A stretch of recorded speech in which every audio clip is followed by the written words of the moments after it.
اللهم صل على محمد وعلى آل محمد كما صليت على إبراهيم وعلى آل إبراهيم إنك حميد مجيد. اللهم بارك على محمد وعلى آل محمد كما باركت على إبراهيم وعلى آل إبراهيم إنك حميد مجيد. قال الله تبارك وتعالى في القرآن المجيد والفرقان الحميد: أعوذ بالله من الشيطان الرجيم. بسم الله الرحمن الرحيم. هو الذي أرسل رسوله بالهدى ودين الحق ليظهره على الدين كله وكفى بالله شهيدا. وقال النبي صلى الله تعالى عليه وسلم: بلغوا عني ولو آية، أو كما قال عليه الصلاة والسلام. اللهم صل على سيدنا ومولانا محمد وعلى آل سيدنا ومولانا محمد وبارك وسلم وصل عليه. اللهم صل على سيدنا ومولانا محمد وعلى آل سيدنا ومولانا محمد وبارك وسلم وصل عليه. اللهم صل على سيدنا وسيد ساداتنا وسيد عاداتنا وحبيبنا وحبيب ربنا وصمدنا وأجملنا وأكملنا وأحسننا وأرفقنا وأعلانا وأولانا وأزكانا وأتقانا محمد صلى الله عليه وعلى آله وأهله وذرياته وصحابته ومن تبعهم بإحسان إلى يوم الدین. اسلام ہی دین برحق ہے، اور اسلام ہی وہ واحد طریقہ زندگی ہے، دستور زندگی ہے، جس پہ چل کر انسانیت کو راہ ہدایت بھی، کامیابی بھی، نجات بھی، اور وہ جو انسانیت چاہتی ہے وہ سب کچھ مل سکتا ہے. قرآن کریم کا واضح اعلان ہے: ان الدین عند اللہ الاسلام، کہ دین، اس کی اصل شکل، اس کا آخری ورژن وہ اسلام ہے. اور دوسری جگہ یوں فرمایا: وَمَن يَبْتَغِ غَيْرَ الْإِسْلَامِ دِينًا فَلَن يُقْبَلَ مِنْهُ، جو اسلام کے علاوہ کوئی اور راستہ تلاش کرے ہدایت کے لیے، رہنمائی کے لیے، کامیابی کے لیے، ترقی کے لیے، فَلَن يُقْبَلَ مِنْهُ، اللہ اسے رد کر دیں گے، واپس کر دیں گے، قبول نہیں کریں گے، ریجیکٹ کر دیں گے. وَهُوَ فِي الْآخِرَةِ مِنَ الْخَاسِرِينَ، اور فرمایا ایسا شخص قیامت کے دن بڑا خسارہ اٹھائے گا. صرف اسلام، صرف اسلام. تمام انبیاء کرام جو کتابیں لے کر آئے، جو دین لے کر آئے، جو تعلیمات لے کر آئے، ایک مسلمان اجمالی طور پر ان سب پر ایمان رکھتا ہے، تمام انبیاء کی عزت کرتا ہے، احترام کرتا ہے، اور ان کی طرف آئی ہوئی کتابوں کو، صحیفوں کو درست اور سچ سمجھتا ہے. لیکن وہ عقیدہ یہ رکھتا ہے کہ اس دور میں اگر کوئی دین ہے جو سچا دین ہے، جس میں کوئی ملاوٹ نہیں، اگر کوئی ایسا راستہ ہے جس راستے پر چل کر انسانیت دین اور دنیا دونوں کی فلاح اور کامیابی حاصل کر سکتی ہے، تو وہ جناب رسول اللہ صلی اللہ تعالی علیہ وآلہ وسلم کا راستہ اور ان کا طریقہ ہے. اس بات پر ہر مسلمان اعتقاد رکھتا ہے، یقین رکھتا ہے. اور پھر اس کے بعد صرف اتنا اعتقاد اور یقین کافی نہیں. دین صرف اتنا بتانے کے لیے نہیں آیا. قرآن کریم نے ایک بات بڑے واضح انداز سے کی: هو الذی ارسل رسولہ بالہدی ودین الحق لیظہرہ علی الدین کلہ. فرمایا اللہ ہی نے اپنے رسول کو ہدایت دے کر بھیجا، دین حق دے کر بھیجا. کس لیے بھیجا؟ دین کس لیے آیا؟ یہ اسلام یہ کس لیے دیا گیا؟ لیظہرہ علی الدین کلہ، تاکہ اللہ اسے تمام دنیا کے دینوں پر غالب کر دے. اسلام اس لیے آیا ہے، اور یہ بات قرآن کریم نے 3 جگہ ذکر کی: لیظہرہ علی الدین کلہ، سورہ توبہ میں، سورہ صف میں، اور سورہ محمد صلی اللہ علیہ وسلم. کہ اسلام اس لیے آیا ہے تاکہ یہ سارے دینوں میں ایک نمایاں حیثیت اور مقام حاصل کرے، تاکہ یہ سارے دینوں کے اندر ایک ایسی خصوصیت حاصل کرے جو کسی دین میں نہ ہو۔ اسلام اس لیے نہیں آیا کہ دنیا میں پہلے بھی بہت سے مذاہب تھے، ایک کا اضافہ ہو گیا، اسلام اس لیے نہیں۔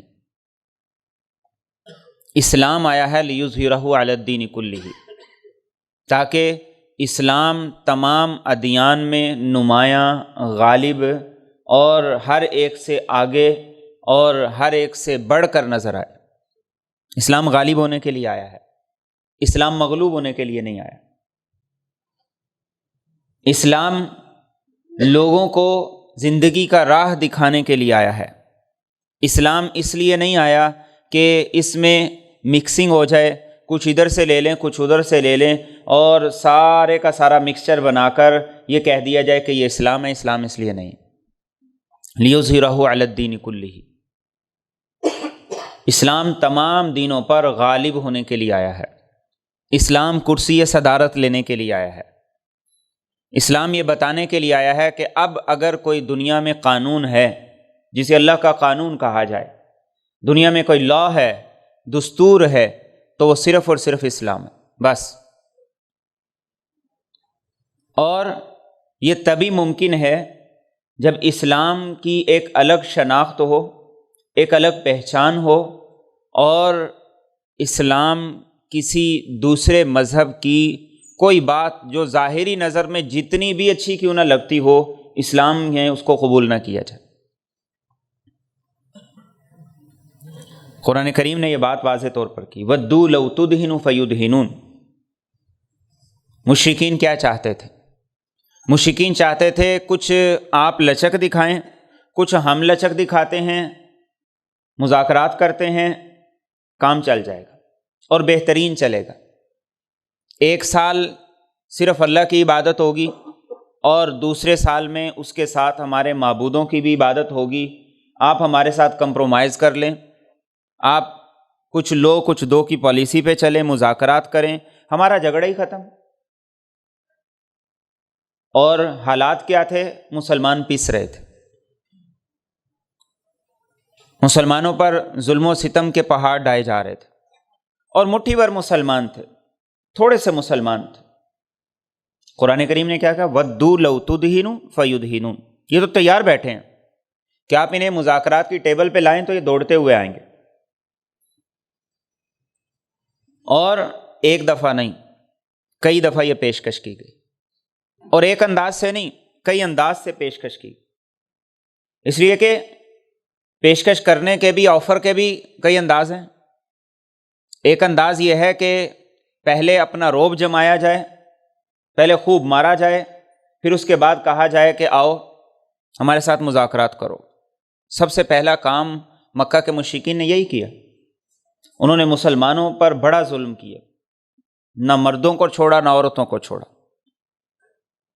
اور کسی کے ساتھ ذرہ بھر بھی رعایت نہیں اختیار کی، صرف اس وجہ سے کہ اس نے اسلام قبول کیا۔ پھر اللہ کے رسول صلی اللہ علیہ وسلم سے، آپ کے چچا کے واسطے سے بات کرنے کی کوشش کی کہ آپ مان جائیں، معاملہ بگڑے گا نہیں، حد سے آگے نہیں بڑھے گا۔ اور یہ ابتدائی سالوں کی بات ہے، آپ نے فرمایا کہ نہیں۔ اور مسلمانوں کو آپ کیا کہتے ہیں؟ صبر کرو، برداشت کرو، اللہ تمہیں جنت دے گا۔ یہ پہلا طریقہ تھا، جیسے آج ہمارے ہاں بھی ہوتا ہے، پہلے اچھے طریقے سے ٹھکائی کرو، مارو، بات تھانے تک جائے گی، بعد میں صلح کر لو، اس لیے کہ اور تو کوئی چارہ ہے کوئی نہیں۔ تو یہ پہلا طریقہ انہوں نے اختیار کیا۔ اللہ کے رسول صلی اللہ علیہ وسلم نے کہا کہ نہیں، اور صحابہ سے کہا صبر کرو، برداشت کرو۔ دوسرا طریقہ تھا پیسے کی لالچ۔ انہوں نے دیکھا ایسے تو بات نہیں بن رہی، اللہ کے رسول صلی اللہ علیہ وسلم کے پاس آئے اور آ کر یہ کہا کہ آپ کو کرسی چاہیے، عہدہ چاہیے، صدارت چاہیے، آپ بتائیں کون سا عہدہ چاہیے؟ ہم آپ کو وہ عہدہ دے دیتے۔ پیسہ چاہیے، سارے عرب کا پیسہ، مال و دولت، سونا چاندی آپ کے قدموں میں ڈھیر کر دیتے، اور آپ بتائیے کہ اگر آپ کو کسی عورت سے نکاح کرنا ہے پورے عرب میں، جس عورت سے آپ کہیں گے ہم آپ کو اس سے نکاح کروا دیتے۔ یہ دوسری آفر تھی۔ کچھ لوگ ہوتے ہیں کچھ لوگ ایسے ہوتے ہیں جو زور زبردستی نہیں مانتے، پیار محبت سے مان جاتے۔ انہوں نے کہا زور زبردستی والی پالیسی تو چلی نہیں ہے، لالچ دو۔ اللہ کے رسول صلی اللہ علیہ وسلم نے جو بات ارشاد فرمائی تھی، آپ نے فرمایا کہ سورج میرے دائیں ہاتھ پہ، چاند میرے بائیں ہاتھ پہ، اور ساری دنیا کی دولت، صرف عرب کی بات کرتے ہو، ساری دنیا کی دولت میرے قدموں میں ڈھیر کر دی جائے، ایک بال کے برابر بھی میں اپنی جگہ سے پیچھے ہٹنے کے لیے تیار نہیں ہوں۔ یہ دوسرا طریقہ تھا۔ تیسرا طریقہ کیا تھا؟ اللہ کے رسول صلی اللہ علیہ وسلم پر اثر و رسوخ استعمال کیا جائے۔ جو زبردستی بھی نہیں مانتا، جو لالچ میں بھی نہیں آتا، تو آج ہمارے معاشرے میں بھی ایسے اثر و رسوخ، فلاں کی سفارش، فلاں سے کہو، فلاں سے کہو، کسی نہ کسی طریقے سے تو مان جائے گا۔ اللہ کے رسول صلی اللہ علیہ وسلم کے چچا کے ذریعے سے آپ پہ دباؤ ڈالا گیا۔ آپ کے چچا سے کہا گیا کہ اب بات ہماری برداشت سے باہر ہو گئی، اور آپ کے چچا کو بھڑکایا گیا، کہا کہ آپ دیکھتے نہیں کہ آپ کے باپ دادا کو یہ کیا کہتے ہیں، ان کے بارے میں ان کا موقف کیا ہے، تو آپ اسے روک لیں، ورنہ یہ نہ ہو کہ بات بڑھ جائے۔ اللہ کے رسول صلی اللہ علیہ وسلم کو ابو طالب نے تنہائی میں بلایا اور کہا کہ بیٹا دیکھو، اب میں بھی اپنی قوم کے سامنے مجبور ہو گیا ہوں، سب کا مجھ پہ دباؤ ہے، سارے مجھ سے یہ مطالبہ کر رہے ہیں، تو تم اس طرح کرو، اپنی سرگرمیوں کو محدود کر لو۔ اللہ کے رسول صلی اللہ علیہ وسلم نے اپنے چچا کو دیکھا تو آپ کی آنکھوں سے آنسو جاری ہو گئے، اور آپ اٹھ کے چلے گئے۔ آپ نے کہا کہ چچا یہ نہیں ہو سکتا، اور اس وقت یہ صرف ایک آدمی کی سپورٹ تھی، آپ کے چچا ابو طالب کی، کہ اللہ کے رسول صلی اللہ علیہ وسلم تک کسی کا ہاتھ نہیں جا سکتا تھا، کوئی ایذا نہیں دے سکتا تھا، کوئی پریشان نہیں کر سکتا تھا، ایک آدمی کی سپورٹ تھی، اور وہی آدمی کہہ رہا ہے کہ اپنی سرگرمیاں محدود کر لو، تھوڑا کمپرومائز کر لو۔ تو اللہ کے رسول صلی اللہ علیہ وسلم دکھی دل کے ساتھ، بہتی ہوئی آنکھوں کے ساتھ اٹھ کر چل دیتے ہیں اور کہتے ہیں کہ اے چچا یہ نہیں ہو سکتا۔ تو تینوں طریقے سے اللہ کے رسول صلی اللہ علیہ وسلم کے سامنے آفر رکھی گئی، زور زبردستی بھی، لالچ کے ذریعے سے بھی، اور اثر و رسوخ اور دباؤ کے ذریعے سے بھی۔ لیکن آپ نے کہا کہ نہیں، باوجود کہ نہ افرادی قوت تھی، نہ اقتدار تھا، نہ پیسہ تھا، اور نہ ہی اختیارات تھے، کچھ بھی نہیں تھا، آپ نے کہا کہ نہیں، یہ ہو ہی نہیں سکتا، ممکن ہی نہیں۔ کیوں؟ لِيُظْهِرَهُ عَلَى الدِّينِ كُلِّهِ، اسلام باقی دینوں کے ساتھ مکس ہونے کے لیے نہیں آیا۔ اسلام اس لیے نہیں آیا کہ اس کے اندر سارے دینوں کا مکسچر بن جائے، اور کچھ وہ، کچھ یہ، کچھ لو، کچھ دو کی پالیسی پہ چل کے اسلام پہ عمل کر لیا جائے۔ اسلام اس لیے نہیں۔ اور اللہ کے رسول صلی اللہ علیہ وسلم کو قرآن کریم نے یہ بات بڑے واضح انداز سے کی بڑے واضح انداز سے فرمایا کہ تھوڑی سی بھی گنجائش نہیں ہے کہ اسلام کے معاملے میں کوئی کمپرومائز ہو. اور یہ کس کے لیے تھی؟ یہ میرے اور آپ کے لیے تھی. تھوڑی سی بھی گنجائش نہیں. اسلام تبھی دین بنے گا جب وہ تمام دینوں سے ممتاز ہو، الگ ہو، اس کی حیثیت الگ ہو. مسلمان تھوڑے تھے لیکن نمایاں حیثیت میں تھے، تعداد تھوڑی تھی لیکن نمایاں حیثیت میں تھے، اور ان کی زندگی میں اسلام غالب نظر آتا تھا. تو اسلام کس لیے آیا؟ لیظہرہ علی الدین کلہ، تاکہ اللہ اسے تمام دینوں پر غالب کرے، اور تمام کے تمام ادیان اس کے مقابلے میں اپنی حیثیت اور وقعت کھو جائیں. اور اگلی بات کیا کی؟ ولو کرہ المشرکون، اور ایک جگہ پہ فرمایا ولو کرہ الکافرون.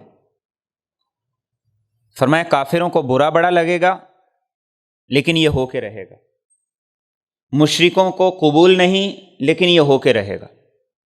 اللہ کے رسول صلی اللہ علیہ وسلم ایک دفعہ گھر تشریف لائے، گرد و غبار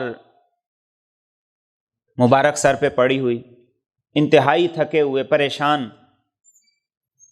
آپ کی سب سے چھوٹی صاحبزادی سیدہ کائنات سیدہ فاطمہ رضی اللہ تعالیٰ عنہ آئیں. محبت بھی بڑی تھی، پیار بھی بڑا تھا. اللہ کے رسول صلی اللہ علیہ وسلم کی کیفیت دیکھی، وہ غم سے مرجھایا ہوا نورانی چہرہ دیکھا تو سیدہ کائنات کی آنکھوں سے آنسو جاری ہو گئے. یا رسول اللہ صلی اللہ علیہ وسلم، اتنی پریشانی، اتنی تکلیف. تو آپ نے کہا کہ اے بیٹی پریشان نہ ہو، غم نہ کر، تیرے باپ کا لایا ہوا دین ایک ایسا دن آئے گا اس دنیا کے ہر کچے پکے مکان کے اندر پہنچ کے رہے گا. سبحان اللہ. جہاں تک سورج چاند کی روشنی جاتی ہے وہاں تک تیرے باپ کا لایا ہوا دین پہنچ کے رہے گا، بعز عزیز وذل ذلیل، عزت والے کی عزت کے ساتھ اور ذلیل آدمی کی ذلت کے ساتھ. یہ دین پوری دنیا میں پہنچ کے رہے گا.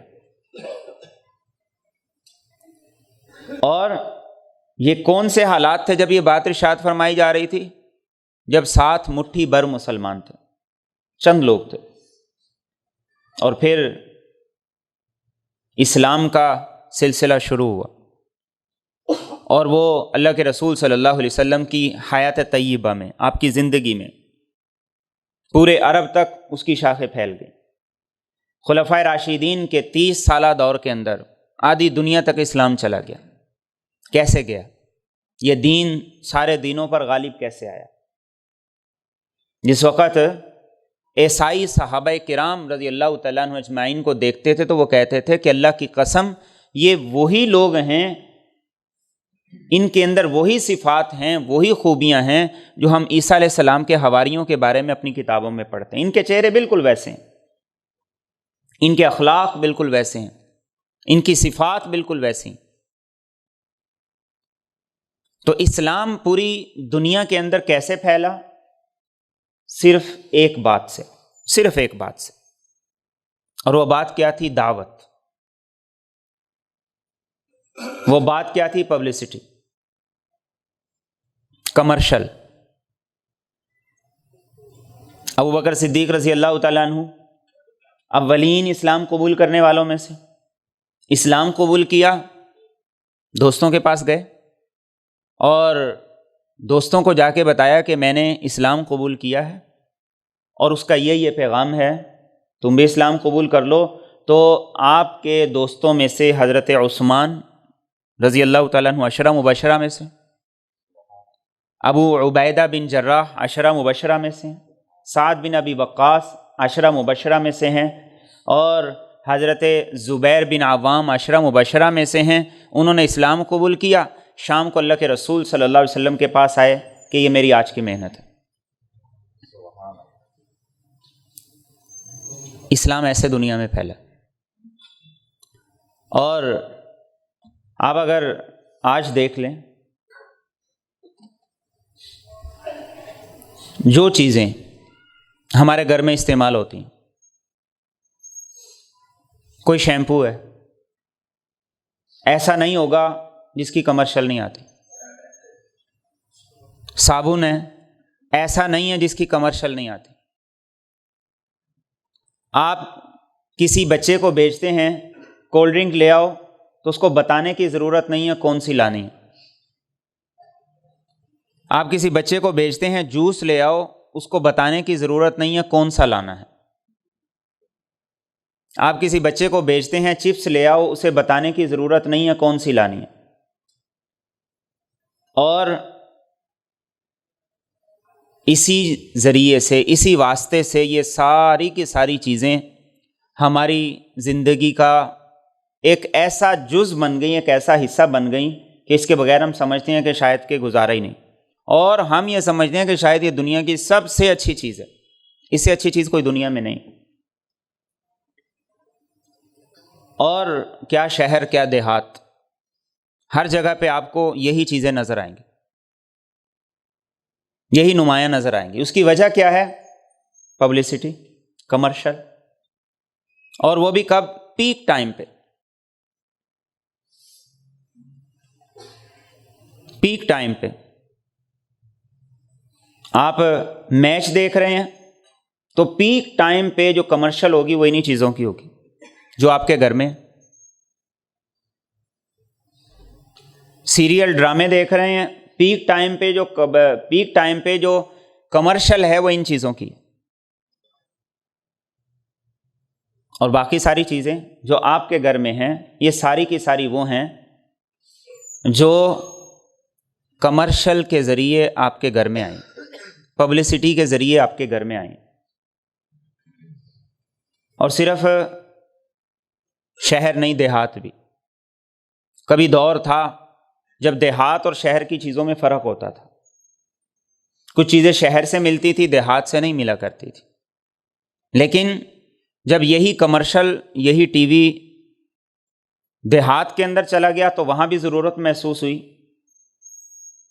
کہ فلاں نام کی کولڈ ڈرنک ہو، فلاں نام کا شیمپو ہو، فلاں نام کا صابن ہو، اور فلاں نام کا واش روم اور ٹوائلٹ کو دھونے کے لیے وہ لیکوڈ ہو، اور فلاں ٹائپ کی چیز ہو. اور وہ 2 نمبر بھی کوئی آپ کو دے رہا ہو، آپ خاموشی سے لیبل دیکھ کے لے لیتے ہیں.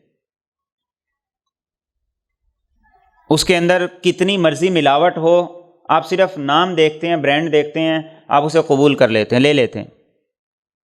آپ یہ نہیں دیکھتے اس کی کوالٹی کیا ہے، آپ یہ نہیں دیکھتے کہ یہ کتنا صحت کے لیے اچھا ہے، کتنا برا ہے، اور آپ یہ نہیں دیکھتے کہ اس سے ہمارا بجٹ کتنا متاثر ہو رہا ہے، کتنا متاثر نہیں ہو رہا. ایک چیز. اور پھر مسلسل ہے، مسلسل ہے. اسلام کے دنیا تک پہنچنے میں یہی ایک چیز تھی، دعوت تھی، کمرشل تھی اور مسلسل تھی. اس میں تسلسل تھا، اندر بھی باہر بھی. مکہ کے اندر رہنے والے، خود مسلمان ہونے والے، وہ بھی اس سے بے نیاز نہیں تھے. وَذَكِّرْ فَإِنَّ الذِّكْرَىٰ تَنفَعُ الْمُؤْمِنِينَ. آپ صلی اللہ علیہ وسلم کو حکم دیا گیا کہ آپ ساری امت کے لیے رحمت للعالمین ہیں، لیکن اپنوں پہ زیادہ توجہ کریں. وَاخْفِضْ جَنَاحَكَ لِمَنِ اتَّبَعَكَ مِنَ الْمُؤْمِنِينَ. ایمان والوں کی تربیت پہ خصوصی توجہ دیں. یا ایھا الذین آمنوا آمنوا. ایمان والو ایمان لاؤ. اب جو خود ایمان والے ہیں ان سے جب یہ کہا جا رہا ہے ایمان لاؤ، تو اس کا مطلب کیا ہے؟ ذرا دیکھو اپنے معاملات زندگی کو. سب سے پہلی خرابی یہ پیدا ہوئی کہ جس نے خود کو مسلمان کہا اس نے سمجھا کہ اب مجھے نہ بتانے کی ضرورت ہے، نہ سمجھانے کی ضرورت ہے، نہ کہنے کی ضرورت ہے. وہ سمجھتا ہے کہ اب میں سننے سنانے سے بے نیاز ہوں. مجھے کیوں بتا رہے ہو کہ نماز پڑھنی ہے؟ مجھے کیوں بتا رہے ہو کہ یہ اخلاق ہیں جو مجھے اپنانے ہیں؟ مجھے تو پتہ ہے. لیکن پتہ ہونے کے ساتھ عالم یہ ہے، کاروبار کو دیکھ لیں تو پوری مارکیٹ میں کوئی ایک آدمی مشکل سے نظر آتا ہے جو صحیح طریقے سے سنت کے مطابق اپنا کاروبار کر رہا ہے۔ صحابہ کرام کے بارے میں خود اللہ کے رسول صلی اللہ علیہ وسلم سے یہ فرمایا گیا کہ آپ انہیں تنبیہ کیجیے، آپ ایمان والوں پہ پہلے توجہ دیں۔ ایمان والے سیدھے ہوں گے تو کفار کے لیے کوئی دین اسلام میں داخل ہونے کے لیے رکاوٹ ہی کوئی نہیں ہوگی۔ آج مسلمان پوری دنیا میں جا رہے ہیں اور ان مسلمانوں کو دیکھ کے غیر مسلم کیا متاثر ہوگا؟ اس لیے کہ مسلمان جب اپنے ملک کی حدود پار کرتا ہے تو سب سے پہلے اسے جو چیز بدلنی ہوتی ہے وہ اس کا لباس ہے۔ اسلام مکس ہونے کے لیے نہیں آیا۔ آپ نے ان کی حدود میں داخل ہونے سے پہلے اپنا لباس بدلا تو کہاں سے پتہ چلے گا آپ مسلمان ہیں؟ سوائے پاسپورٹ کے، سوائے اس کنٹری کے نام کے جہاں سے آپ جا رہے ہیں۔ آپ نے اپنی شکل صورت ان جیسی بنائی، کہاں سے پتہ چلے گا کہ آپ مسلمان ہیں؟ آپ نے سب سے پہلے جاتے ہی ڈیمانڈ شراب کی کر دی تو وہ کہاں سے آپ سے متاثر ہوں گے؟ اور اس سب کے ساتھ کاروبار میں دو نمبری اور فراڈ یہ مسلمانوں کا لیبل بن گیا، تو اسلام کیسے ایک تعارف بنے گا؟ اسلام کی پبلسٹی کیسے ہوگی؟ اسلام کی کمرشل کون کرے گا؟ لِیُظْہِرَہُ عَلَى الدِّینِ کُلِّ، اللہ فرما رہے ہیں اسلام اس لیے نہیں آیا کہ یہ مکس ہو کے سارے دینوں کے ساتھ چل جائے، نہیں، وہ اسلام ہی نہیں ہے جو مکس ہو جائے۔ کچھ چیزیں ایسی ہوتی ہیں نا جن میں جتنی مرضی ملاوٹ کریں ان میں ملاوٹ ہو نہیں سکتی۔ آپ آئل میں پانی ڈال دیں تو جتنا مرضی آپ کوشش کر لیں مکس نہیں ہوگا، وہ الگ الگ ہی رہیں گے۔ اسلام کی کوالٹی ہی یہ ہے، اسلام کے ساتھ کوئی اور چیز مکس ہو ہی نہیں سکتی۔ تو مسلمانوں نے کیا کیا؟ مسلمانوں نے اسلام کی پبلسٹی چھوڑ دی۔ پہلی خرابی یہ پیدا ہوئی کہ مسلمان نے مسلمان کو کہنا چھوڑ دیا۔ مسلمان نے خود کو اس چیز سے ماورا سمجھ لیا کہ اب مجھے بتانے کی ضرورت نہیں، مجھے سمجھانے کی ضرورت نہیں، اور نہ ہی میں ایسی بات سننے کے لیے تیار ہوں۔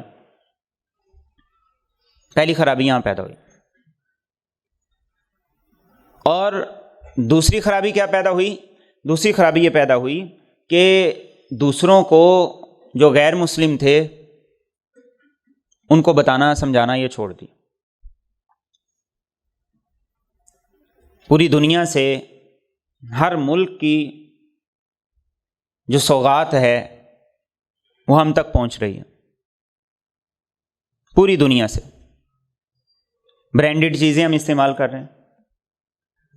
جوتے دیکھ لیں، کپڑے دیکھ لیں، کھانے پینے کی چیزیں دیکھ لیں، اپنے جانوروں بلیوں کتوں کی خوراک دیکھ لیں، ہر چیز پوری دنیا سے ہمارے پاس آ رہی۔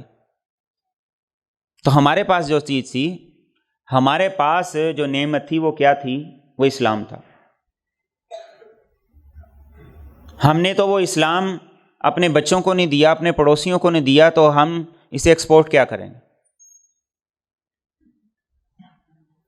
تو پھر اسلام خود مسلمانوں سے نکل گیا۔ جب یہ پبلسٹی چھوڑی نا، کمرشل چھوڑی، تو اسلام مسلمانوں سے نکل گیا۔ اور یہ یکدم نہیں ہوا، یہ کچھ عرصے میں ہوا اور ایک طویل عرصہ لگا۔ آپ جو برانڈ مشروب کا استعمال کرتے ہیں، باوجود ہے کہ آپ نے وہی لینا ہے، لیکن آپ کو پھر بھی اس کی کمرشل دن میں 10 دفعہ 15 دفعہ 20 دفعہ دکھائی جاتی ہے۔ کبھی کمرشل بدلی جاتی ہے، کبھی بوتل کا رنگ بدلا جاتا ہے، کبھی اس کی شیپ بدلی جاتی ہے، یہ سارے کام کیے جاتے ہیں۔ کیوں؟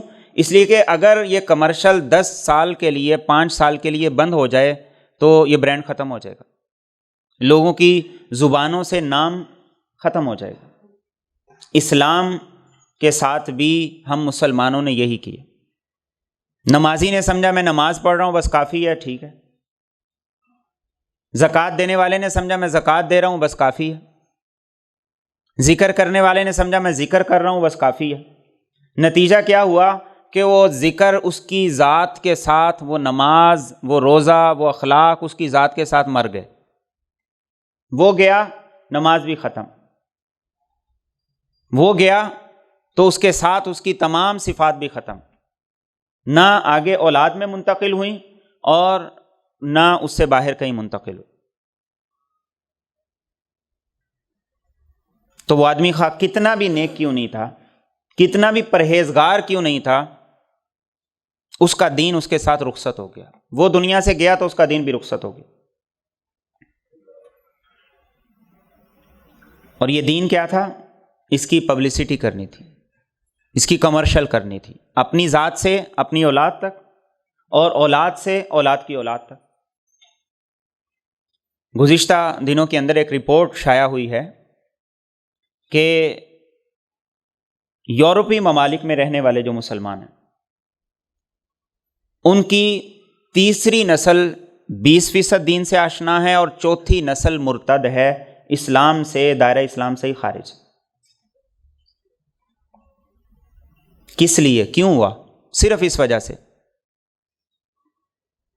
کہ باپ نے کہا کہ بس کافی ہے، میں کر رہا ہوں۔ اور آج یہ چیز ہم اپنے اندر بھی دیکھ رہے ہیں۔ ہمارے ماں باپ 100% مسلمان تھے، 100% نمازی تھے، تو ہم 70 ہیں۔ اولاد 50-40 ہے، اور اولاد کی اولاد 10 بھی نہیں ہے، 10 بھی نہیں ہے۔ ایک نمازی اگر فوت ہو جاتا ہے تو اس کے بعد اس کی اولاد میں سے کوئی ایک بھی نمازی مسجد میں مستقل طور پہ اس کی جگہ نہیں لیتا۔ یہ کیا ہے؟ پبلسٹی ختم ہو گئی، دین زندگی سے نکلنا شروع ہو گیا، اور پھر آہستہ آہستہ اس کی شرح کم ہونا شروع ہو گئی۔ اور یہ حال صرف ایک شعبے کا نہیں ہے، ہر شعبے کا یہ حال ہے۔ آج دنیا کے 3 ممالک کے اندر ٹورسٹ بہت زیادہ جاتے ہیں۔ چائنا میں ٹورسٹ بھی ہیں، کاروباری وزٹ بھی ہے۔ اللہ کی بھی بڑی حکمتیں ہیں۔ صحابہ کرام رضی اللہ تعالیٰ عنہ اجمعین پوری دنیا میں گئے، لیکن چند صحابہ ایسے ہیں جن کی قبروں کو اللہ نے باقی رکھا۔ اب پوری دنیا سے کاروباری لوگ اور مسلمان لوگ جب چائنا میں جاتے ہیں تو وہ سعد بن ابی وقاص رضی اللہ تعالیٰ عنہ جو 10 مبشرہ میں سے ہیں، ان کے روزے پہ ضرور جاتے ہیں۔ لیکن ان کا روزہ صرف وہاں دعا کے لیے نہیں ہے، ان کا روزہ ایک پورا سوال ہے ہر مسلمان کے لیے کہ یہاں کون سا کام کرنے آئے تھے، کیا لینے آئے تھے۔ کوئی کاروبار تھا، کوئی بزنس ڈیل تھی، کوئی امپورٹ ایکسپورٹ کا کام تھا، کیا لینے آئے تھے۔ یہ پوری دنیا کے مسلمانوں کے لیے ان کا روزہ ایک سوال ہے۔ کاروبار منع نہیں ہے، میں بات دوسرے اینگل سے کر رہا ہوں کہ ایک مسلمان کو وہاں جا کے یہ سوال ان کا روزہ کرتا ہے کہ میں وہ شخص ہوں جسے اللہ کے رسول صلی اللہ علیہ وسلم نے جنت کی خوشخبری دی ہے۔ تو تم ذرا یہ سوال اپنے آپ سے کرو، ذرا تحقیق کرو، جستجو کرو کہ میں یہاں کیا لینے آیا تھا۔ کہاں مدینہ منورہ اور کہاں چائنا، کیسے پہنچے، کن حالات میں پہنچے، کیسی سواری تھی، کوئی اندازہ نہیں۔ دوسرا ملک ترکی ہے، پوری دنیا سے ٹورسٹ آ رہے ہیں، پاکستان سے بہت زیادہ جا رہے ہیں۔ ابو ایوب انصاری رضی اللہ تعالیٰ عنہ کا روزہ، صحابی رسول ہے، میزبان رسول ہیں، 120 سال کی عمر ہو گئی، 120 سال کی عمر ہے، اور اللہ کے رسول صلی اللہ علیہ وسلم سے یہ سنا تھا کہ قسطنطنیہ کی طرف جو لشکر جائے گا وہ جنتی ہوگا، تو انہوں نے کہا کہ میں نے بھی جانا ہے۔ جس علاقے میں خود رہتے ہیں وہاں گرمی ہے اور وہ بھی شدت کی، اور جس طرف جانا ہے پہلی تو بات یہ ہے کہ عمر ہی 120 سال ہے، لیکن انہوں نے کہا میں نے جانا ہے۔ اور پھر راستے کے اندر موت کی کیفیات شروع ہو گئیں، تو انہوں نے کہا کہ اگر میں مر بھی جاؤں راستے میں تو مجھے دفنانا نہیں ہے، بلکہ میرا جنازہ ساتھ لے کے چلنا ہے، جہاں جا کر تم قلعہ فتح کرو گے اس قلعے کی دیوار کے نیچے مجھے جا کے دفن کرنا ہے۔ ابو ایوب انصاری رضی اللہ تعالیٰ عنہ۔ آج تیسرا ملک جس میں مسلمان بہت زیادہ جا رہے ہیں آذربائیجان ہے۔ صحابی رسول حضرت عبداللہ بن عمر رضی اللہ تعالیٰ عنہ اسلام کی دعوت کے لیے یہاں آئے تھے، اور برف باری کی وجہ سے 6 ماہ یہاں پہ پھنسے رہے تھے، واپس نہیں جا سکے تھے کہ برف باری اتنی شدت کی ہو گئی تھی کہ ان کے لیے واپس جانا ممکن نہیں رہا تھا۔ اور 6 مہینے کے بعد پھر جب برف پگھلی، راستے کلیئر ہوئے تو واپس گئے۔ تو اسلام کیا ہے؟ اسلام دین دعوت ہے۔ اسلام دعوت سے پھیلا ہے، دعوت سے زندہ رہے گا اور دعوت سے آگے بڑھے گا۔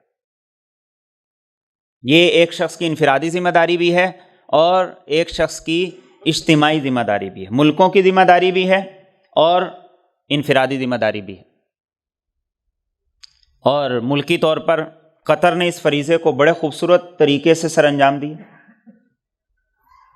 انہوں نے اسٹیڈیم کے قریب مسجدوں کے مؤذن تبدیل کر دیے تاکہ اذان کی آواز اسٹیڈیم تک پہنچے۔ انہوں نے اپنے چھوٹے چھوٹے بچوں کو، بچیوں کو کاوے دے کر، کھجوریں دے کر راستے میں کھڑا کر دیا کہ جو بھی غیر مسلم آئیں، اسلام کی دعوت کا کوئی ایک طریقہ نہیں ہے کہ صرف آپ نے زبان سے کہنا ہے۔ اب وہ غیر مسلموں کو کاوا پیش کر رہی ہیں، چھوٹی چھوٹی بچیاں ہیں، چھوٹے چھوٹے بچے ہیں، اور اس کے ساتھ انہیں کھجور دیں، کچھ نہیں کہہ رہے۔ اور اس کے علاوہ انہوں نے کیا کہا جو آج کے ہمارے موضوع سے تعلق رکھتی ہے۔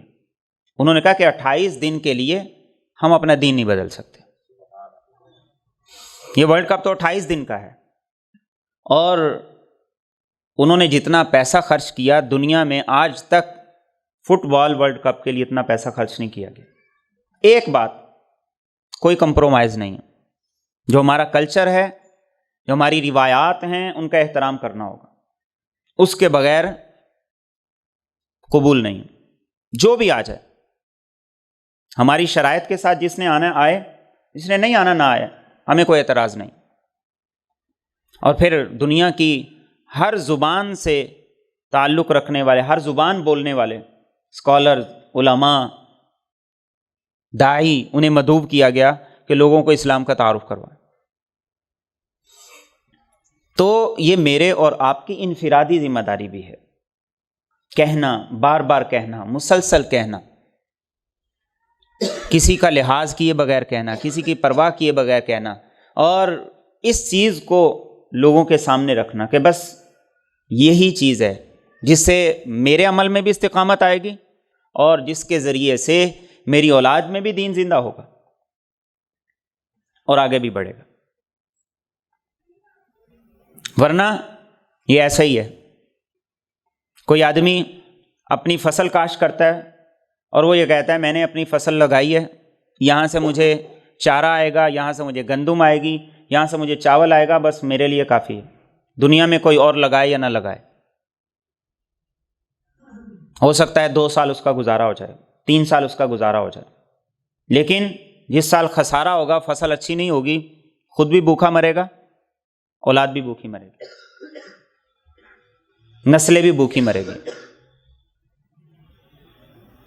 آج اس بات کی ضرورت ہے، یہ مہم چلائیں، اپنے دوستوں میں، اپنے ساتھ اٹھنے بیٹھنے والوں میں دین کی بات کریں، دین کی بات، مسلک کی نہیں۔